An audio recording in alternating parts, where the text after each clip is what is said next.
les nouveaux partis. Et de façon plus globale, le ralliement d'opposants au pouvoir, la nomination d'Idrissa Seck à la présidence du Conseil économique, social et environnemental, l'étonnement d'une importante partie de l'opinion qui ne croit pas en l'argument de la relance économique qui justifie donc pour vous ce recrutement de personnalités de l'opposition. Alors quelles sont les autres visées de Macky Sall dans sa démarche? Donc je voudrais vous donner une réponse en 3 temps. Si vous permettez, c'est une question importante que vous avez posée. D'emblée, je vous réponds en disant ce qui s'est passé est une tradition au Sénégal. Ce n'est absolument pas du tout une nouveauté.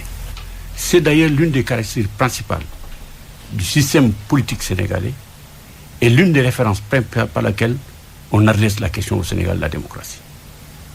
Je vais vous dire, en 1946, et permettez-moi de répondre, Léopold Sédar Senghor et Lamine Gueye sont colistiers.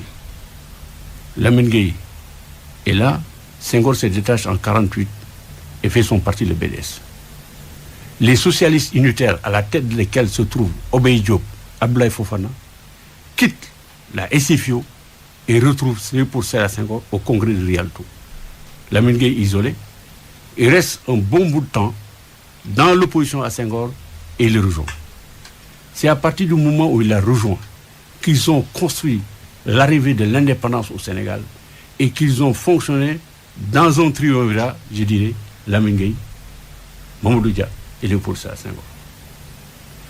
Ensuite, qu'est-ce qui s'est passé?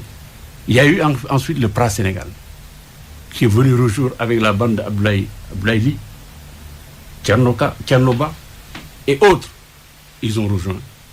Et Lamine Gueye a rejoint Senghor, ils ont constitué le BPS.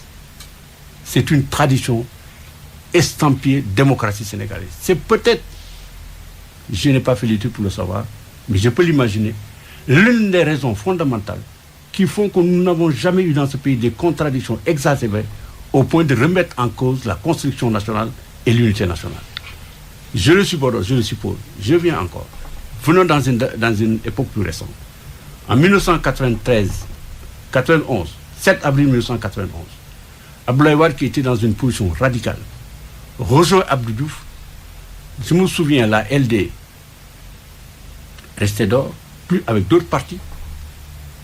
Elle n'avait pas manqué, ces formations qui n'avaient pas rejoint, de critiquer vertement Abdou Diouf et Abdoulaye Wade. J'entends mot pour mot les mêmes raisons que Mamadou Ndoye donnait pour expliquer le fait qu'il vienne le 2 juin 1993 dans le gouvernement. Il reprend mot pour mot autrement ce que Idriss Seck dit aujourd'hui. Mot pour mot. J'ai lu l'une de ces interviews. La LD en 91 n'a pas rejoint, le PIT était dedans. 93, la LD vient. C'est parce qu'elle était là, et heureusement que probablement l'histoire de médecins extrêmement grave a pu trouver quelque part des solutions qui ont peut-être évité au Sénégal le pire, même si un magistrat est mort. Et ça s'est passé dans ces conditions-là. Dans ces conditions, je crois franchement et honnêtement qu'il y a quand même quelque chose de vertueux dans ça, quelque part. Parce que si on suit votre raisonnement, ça voudrait dire que l'opposition sénégalaise a été la plus nulle d'Afrique. Mais c'est la seule qui a réussi, dans des conditions pacifiques, et l'alternance politique par 2 fois. Quelle est donc la nullité de cette opposition-là, qui se retrouve à des moments donnés, précis, avec le pouvoir, pour négocier des choses qui sont importantes et envie de pacifier le pays et de mieux travailler. Si nous avons eu le code consensuel dont on parle aujourd'hui, et qui est tant chanté d'ailleurs. Ce qui affaisse votre raisonnement, Abdelatif Coulibaly, ce qui affaisse votre raisonnement, c'est la comparaison qui n'est pas forcément la bonne comparaison. Vous parlez de crise, vous parlez de tension. On n'en est pas là aujourd'hui en 2020. Je ne compare pas. Je vous explique ce qui se passe aujourd'hui. Ce qui se passe aujourd'hui est à la lumière de l'histoire. Qu'est-ce qu'on dit? L'avenir se construit à la lumière de l'histoire, du présent et du passé.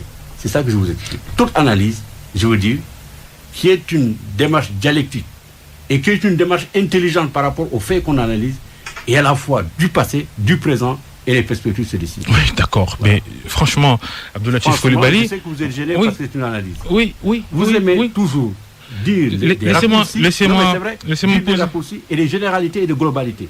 Pourquoi, dans lesquelles on ne comprend rien du tout. Pourquoi votre analyse, elle est défaillante parce que le principal concerné dans cette affaire, Idrissa Seck, lui-même dit qu'il discute avec Macky Sall depuis 15 mois.